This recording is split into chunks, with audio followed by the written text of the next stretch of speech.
Thank you, Madam Chair. Senator Sanders, I'm one of those that doesn't understand why golden parachutes are provided by boards ever. Doesn't make any sense to me to pay someone to leave a ton of money. Not that you change the law. I'm just saying I can't figure out why a board would do such a thing. Worth looking into. I appreciate the work that each of you do and the effort that you make to help the people of our country have healthier lives and have long lives. And I realize that science is not all-knowing, and from time to time there are mistakes. That's the nature of humankind. But appreciate very much the work that you do and want to express my appreciation personally for that. I do have an issue that is tangentially related to what you do, but related to the administration in which you're part of, and that is that back in March, I and a number of other members of this committee sent a letter to the administration asking for an accounting of how the prior COVID relief money had been spent, and then also how new money that was being requested for emergency supplemental would be spent.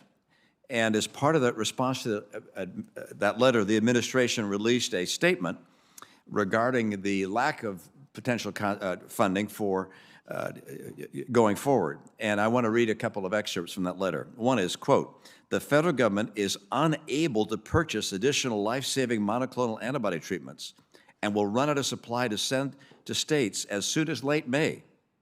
The federal government cannot purchase sufficient quantities of treatments for immunocompromised individuals, and the federal government will be unable to sustain the testing capacity we built over the last 14 months. And then continuing, ending the purchase of monoclonal antibody treatments, scaling back state and territorial allocations, inability to purchase additional oral antiviral pills, inability to purchase new antivirals, scaling back planned purchases of preventative treatments." Again, what the administration provided to us in Congress in response to our letter was that the administration would be unable to purchase therapeutics and monoclonal antibodies, unable to purchase. Madam Chair, I'd ask unanimous consent that this release from the administration be entered into the record. Without objection. So now, in good faith, I and a number of other people worked over a number of months with members of this party and across the aisle to develop a supplemental bill providing the $10 billion to address this inability to purchase these things without the $10 billion. But you can imagine my surprise when I find out that on June 8th, the federal government did in fact prioritize $5 billion for the purchase of additional vaccines, $4.9 billion for therapeutics, and $300 million for additional monoclonal antibodies. But it chose not to do so in February, March, April, or May, again saying they had inability to do so. So the administration has recklessly and unilaterally spent taxpayers' money. We've run away inflation, but instead of taking a real inventory of funds they had at their disposal, they said, hey, we need more money.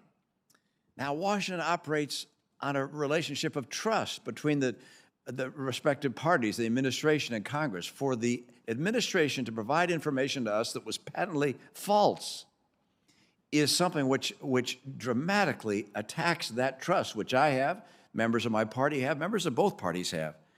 And I hope that there's an appreciation that for the administration to say they could not purchase these things and then after several months divert some funds and then purchase them is unacceptable and makes our ability to work together and have confidence in what we're being told very much shaken to the core. I would ask this question. If the administration knew in March that it was feasible to buy these things, do you know why they waited to actually do so? Any one of you can respond. Dr. Fauci, you're on the hot seat on the camera, so we'll give it to you. I hope you feel better, by the way. Yeah, thank you very much, Senator. I think that question is probably best given to Assistant Secretary Dawn O'Connell. Thank you, Dr. Fauci. Thank you, Senator Romney, and thank you for your support in trying to get additional funds freed for us to manage the COVID response. Yeah, I didn't realize that they weren't needed. I wouldn't have worked as hard with Leader Schumer and with others over many weeks and intensive negotiations and gone to my colleagues and told them these monies were necessary, had I been told that in fact they weren't necessary. And I know money is all, you're going to tell me that, hey, we needed to spend money on other things, we had to divert it, but that we could have been told, but we weren't told that. We were told we could not purchase therapeutics or monoclonal antibodies, and now you have. And we had to do so with significant trade-offs that none of us wanted to make. But we should have been, we're part of Congress. When you're asking us for $10 billion, we should be apprised of what those trade-offs are and have that discussion and help make that decision together. You shouldn't be able to say, hey, we're looking at trade-offs. We're not going to tell you about them. Just give us some more money. Isn't that not unacceptable in a relationship between an administration and Congress? We've worked hard to be transparent with our funding needs, and again, I've appreciated the support you've given us in trying to unlock additional funds. Making the decision to spend this money, taking it away from critical programs is absolutely difficult, and it's something we didn't think was acceptable. We're now at a point, because Congress has not given us additional funding, that we've had to do these things that are unacceptable. Well, my time is up. I just say we agreed on one word, and that is unacceptable. Thank you. Madam Chair?